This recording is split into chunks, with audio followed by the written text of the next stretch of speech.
हाय, आज आहे रविवार आणि रविवार बोललं की सगळ्यांना सुट्टी असते आणि सगळ्यांना सुट्टी बोललं की माझं मात्र काम वाढतं. आणि त्यात आज सगळ्यांच्या आवडीचा मेनू होता इडली, वडा, सांबर, चटणी. इडलीचं पीठ पहा किती छान आंबलं आहे, डब्यातून बाहेर येत आहे.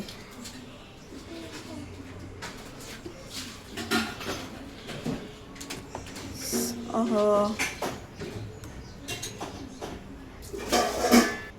इडलीचं पीठ हे मी घरीच भिजवते. मला बाहेरचं पीठ अजिबात नाही आवडत आणि भिजवताना मी जास्तीचंच भिजवते.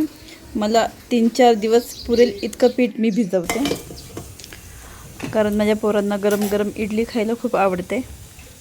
ह्या सगळ्यामध्ये म्हणजे ह्या सगळ्या पदार्थामध्ये एक पदार्थ खूप किचकटीचा आहे, तो म्हणजे उडीद वडा.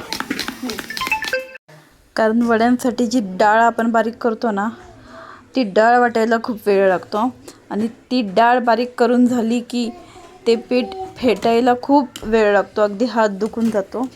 पण ते बोलतात ना, सब्र का फल मीठा होता है, तसंच काय आहे.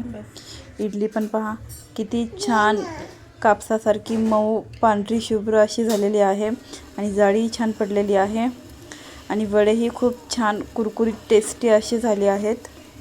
तर रविवारचा स्पेशल असा हा आमचा मेनू तयार झालेला आहे. या तुम्ही सगळ्यांनी नाश्ता करायला. Bye bye. व्हिडिओ आवडल्यास लाईक, सबस्क्राईब, कमेंट नक्कीच करा.